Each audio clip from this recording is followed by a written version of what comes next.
Bienvenidos a la segunda clase de la dinámica de la física y química de cuarto de la ESO. Estamos viendo la ley de Newton, vamos a ver la primera ley de Newton. Dice lo siguiente: cuando es cero la suma de las fuerzas que actúan sobre un cuerpo, permanece en reposo o lleva un movimiento rectilíneo uniforme con velocidad constante. ¿Qué quiere decir esto? Pues supongamos que tenemos un cuerpo en el que las fuerzas que actúan sobre él se anulan. Uno tira hacia arriba y otro tira hacia abajo. La suma de las fuerzas es cero. Este cuerpo, pues como nadie tira de él, pues se queda en reposo. Está claro. Lo curioso es que cuando un cuerpo se está moviendo, puede ocurrir que esté sometido a dos fuerzas, por ejemplo esta más 5 y esta de aquí menos 5, y la suma de las fuerzas se anule, y en este caso el cuerpo puede llevar una velocidad constante. Esto es algo sorprendente porque parece que para que un cuerpo se mueva necesita una fuerza, pero no. Un cuerpo puede moverse indefinidamente en el espacio exterior con una velocidad constante. Le ponemos una flecha porque la velocidad es un vector, ya lo veremos más adelante.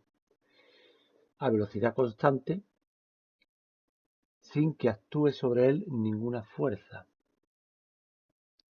Es decir, la velocidad constante de un movimiento rectilíneo es idéntico a permanecer en reposo.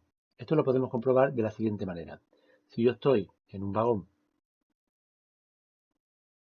y tengo un cuerpo aquí apoyado, ¿no?, en una mesa que está en reposo,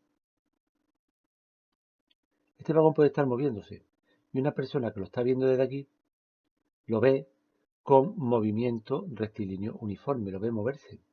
Sin embargo, los dos observadores están viendo cosas diferentes, pero están viendo realmente lo mismo. Están viendo un cuerpo sobre el que no actúa ninguna fuerza. Ya hablaremos más adelante sobre esta primera ley, que es muy importante. En esta clase número 2 vamos a ver la segunda ley de Newton. Vamos a trabajar con fuerzas. La segunda ley de Newton dice que cuando sobre un cuerpo actúan varias fuerzas, la suma de ellas, la suma, que la vamos a llamar F, le produce una aceleración que es proporcional a su masa. Vamos a ver esta ley. Suma de fuerzas es igual a masa por aceleración, siendo F la suma de fuerzas, que se mide en newton, siendo m la masa, que se mide en kilogramos, y a la aceleración medida en metros por segundo al cuadrado, tal como vimos en cinemática.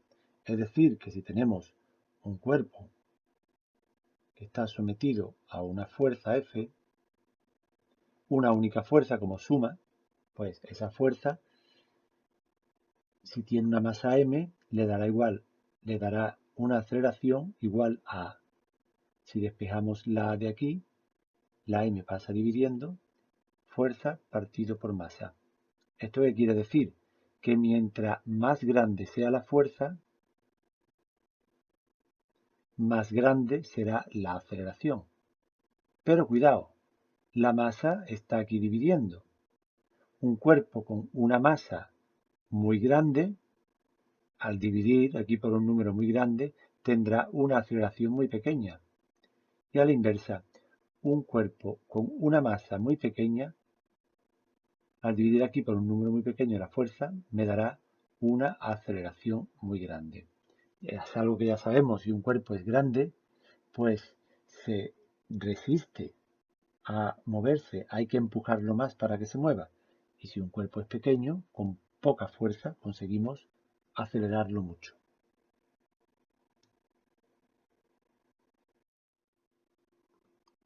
Veámoslo el siguiente ejemplo. Un cuerpo en reposo de masa 20 kilogramos es sometido a una fuerza de 200 newton.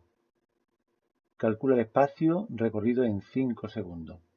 Tenemos un cuerpo que está en reposo. Es sometido a una fuerza de 200 newton y posee una masa de 20 kilogramos.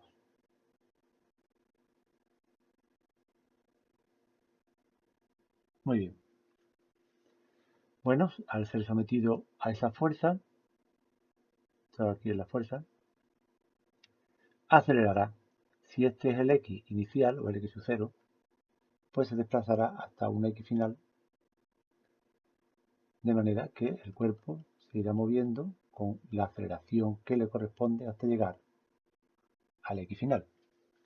¿Qué aceleración tiene? Como yo sé que la suma de las fuerzas es la masa por la aceleración, solamente hay una fuerza que sumar, pues dividiendo la fuerza entre la masa obtengo la aceleración. Si las fuerzas son 200 newton y la masa de 20 kilogramos, como está todo en el sistema internacional, ya lo veremos más adelante, obtengo 10 metros por segundo al cuadrado.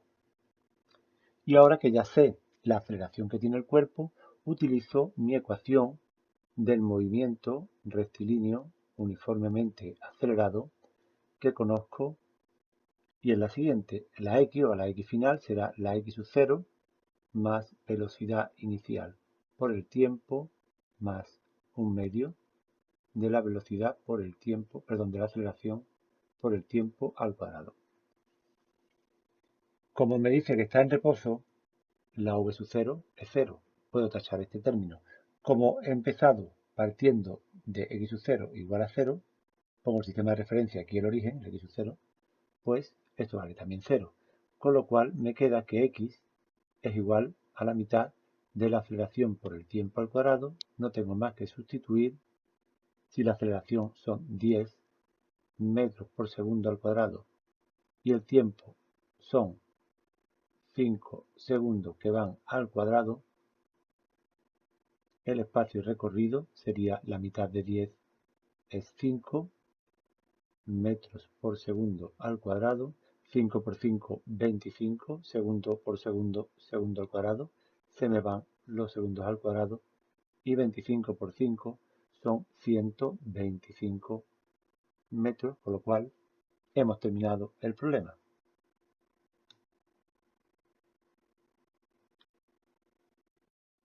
Pues nada más, hasta la clase próxima.